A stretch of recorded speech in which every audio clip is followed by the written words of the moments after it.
Hay una fuerza invisible que impulsa nuestro mundo. La usamos todos los días, casi sin pensar. Y hoy vamos a meternos de lleno en uno de los lugares donde es más evidente, el automóvil. Vamos a desentrañar juntos sus secretos.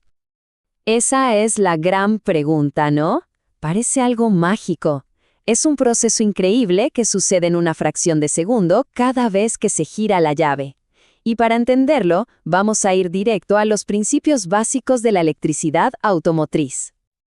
Y bueno, esa fuerza, por supuesto, es la electricidad.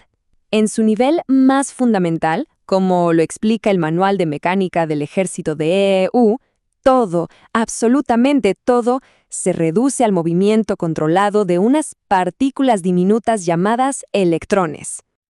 Es que en el fondo es así de simple. Imaginen que los electrones son como una multitud que siempre busca un espacio vacío. Se mueven desde un punto negativo, donde sobran, hacia uno positivo, donde faltan. Y ese simple acto de buscar equilibrio es lo que le da energía a todo en un auto, desde el motor de arranque hasta la lucecita más pequeña del tablero. Ok, ahora sí, entremos en materia. Para entender cómo funciona cualquier circuito eléctrico tenemos que conocer a los tres protagonistas. Y para que sea súper fácil de visualizar, vamos a usar una analogía que funciona a la perfección, el agua que corre por unas tuberías. Primero, el voltaje. Pensemos en el voltaje como la fuerza, el empuje. Es la presión que hace que los electrones se quieran mover. Tal como pasa con el agua, a mayor voltaje, mayor es la presión y más fuerte es el empuje. Luego está la corriente. Se mide en amperios. A ver, si el voltaje es la presión, la corriente es el flujo. Es la cantidad real de electrones que están pasando por un punto en un momento dado. Básicamente, es el trabajo que se está haciendo. Y para completar el trío, tenemos la resistencia. Como su nombre lo dice, es todo aquello que se opone al flujo, lo que lo frena. Es la restricción. Así como cuando se dobla una manguera y sale menos agua, la resistencia en un cable limita cuántos electrones pueden pasar, y esto se mide en ohmios. Entonces, para que quede bien grabado, voltaje es la presión que empuja, corriente es el flujo, o sea, la cantidad, y resistencia es la restricción que frena. Con este modelo en mente, ya tenemos la base para entender casi cualquier cosa eléctrica. Ahora, lo más fascinante de todo es que estos tres conceptos no andan cada uno por su lado. No.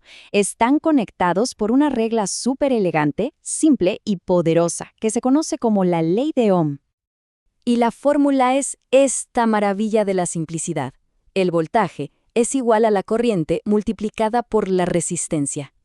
En la jerga técnica se ve como E igual a I por R.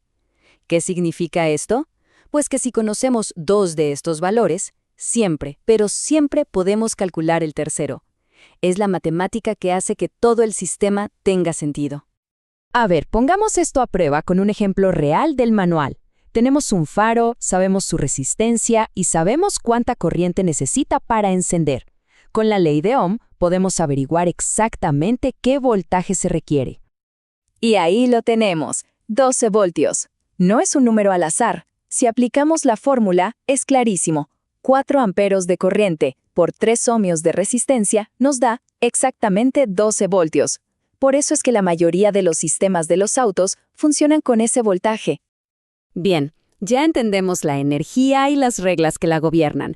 Ahora la pregunta es, ¿por dónde viaja? Porque la electricidad no se mueve a lo loco, necesita caminos bien definidos, y esos caminos se llaman circuitos. Y básicamente, hay dos maneras de diseñar estos caminos, en serie y en paralelo. Y como vamos a ver, la forma en que se conectan los componentes lo cambia absolutamente todo. Primero, el circuito en serie. Aquí la idea es simple, hay un solo camino. La corriente tiene que pasar por cada componente, uno después del otro, en fila. El manual usa la analogía perfecta, las luces de Navidad de antes. Si se quemaba un foquito, se cortaba el único camino que había y ¡pum!, toda la tira se apagaba. Pero por suerte, los autos modernos usan principalmente circuitos en paralelo. Aquí, la corriente tiene varias rutas para elegir. Cada componente está en su propia rama. Es la razón por la que si se quema un faro, el otro sigue funcionando como si nada. La electricidad simplemente toma el otro camino disponible. Y esto no es por comodidad, Es un principio de seguridad vital, para asegurar que una falla en la radio, por ejemplo, no deje sin energía a los frenos o a las luces.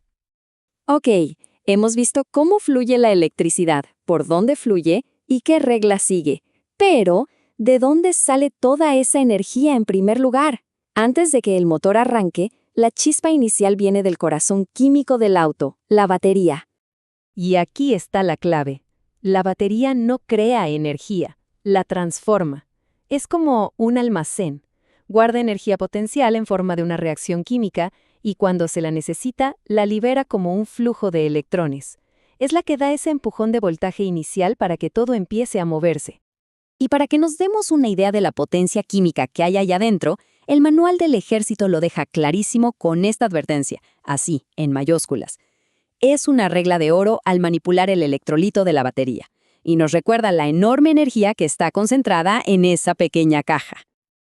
Al final, si lo pensamos bien, hemos descompuesto algo que parece súper complejo en ideas muy sencillas. Voltaje es presión, corriente es flujo, resistencia es restricción, la ley de Ohm es la que los une a todos, y los circuitos son los caminos para que puedan hacer su trabajo. Así que la pregunta que queda en el aire es, ahora que se entienden estos principios, desde la presión del voltaje hasta los caminos de los circuitos, ¿qué otros sistemas eléctricos del día a día podemos empezar a ver con otros ojos, con un poco más de claridad? Ahí se los dejo.